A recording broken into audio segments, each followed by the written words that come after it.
প্রতিবেশী সম্পর্কে আমরা খোঁজ খবর নিব, প্রতিবেশীর হক আদায় করব। রমজান মাস প্রতিবেশীর খোঁজ খবর নেওয়ার এক সুবর্ণ সুযোগ আমাদের সামনে এনে দেয়। নবীজি সাল্লাল্লাহু আলাইহি ওয়াসাল্লাম বললেন, আল্লাহি লা ইউমিনু আল্লাহি লা ইউমিনু আল্লাহি লা ইউমিনু, আল্লাহর কসম সেই ব্যক্তি মুমিন নয়, আল্লাহর কসম সেই ব্যক্তি মুমিন নয়, আল্লাহর কসম সেই ব্যক্তি মুমিন নয়। কয়বার বললেন? বললেন কিলা মান ইয়া রাসূলুল্লাহ, সাহাবায়ে কেরাম জিজ্ঞাসা করলেন, হে আল্লাহর রাসূল, কোন ব্যক্তি মুমিন নয়? নবীজি বললেন, ক্বালা আল্লাযী লা ইয়ামানু জারহু বাওয়াইকাহু, যার অনিষ্ট থেকে প্রতিবেশী নিরাপদ নয় সে ব্যক্তি মুমিন নয়। এইজন্য মান কানা ইউমিনু বিল্লাহি ওয়াল ইয়াউমিল আখির ফালা ইউযি জারাহু, নবীজি বলছেন যে আল্লাহকে বিশ্বাস করে, পরকালে বিশ্বাস করে, সে যেন কোনো প্রতিবেশীকে কষ্ট না দেয়।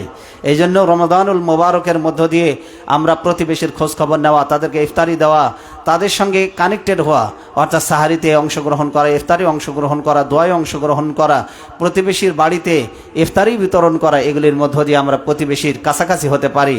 গরিব প্রতিবেশী দান সাদাকা এগুলি প্রদানের মাধ্যমে আমরা প্রতিবেশীর কাছাকাছি আসতে পারি।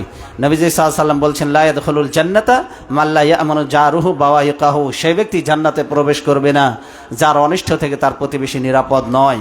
এই জন্য প্রতিবেশী সম্পর্কে আমরা এই রমাদানুল মুবারকে বেশি বেশি তাদের সঙ্গে আমরা যুক্ত হওয়ার চেষ্টা করব। একজন মহিলার ব্যাপারে নবীজি সাল্লাল্লাহু আলাইহি ওয়াসাল্লামের কাছে বলা হলো, মনোযোগ আছে আপনাদের? একজন মেয়ে লোকের ব্যাপারে বলা হলো, হে আল্লাহর নবী, মেয়ে লোকটা দান সাদাকা করে, মেয়ে লোকটা নামাজ পড়ে, রোজা রাখে, কিন্তু সে প্রতিবেশীকে কষ্ট দেয়। নবীজি বললেন, ওই মেয়ে লোকটি জাহান্নামী।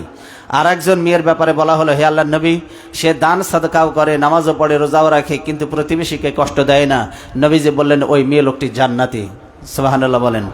এই জন্য প্রতিবেশীর খোঁজখবর নিব। আল আদাবুল মুফরাদ 119 নম্বর হাদিস।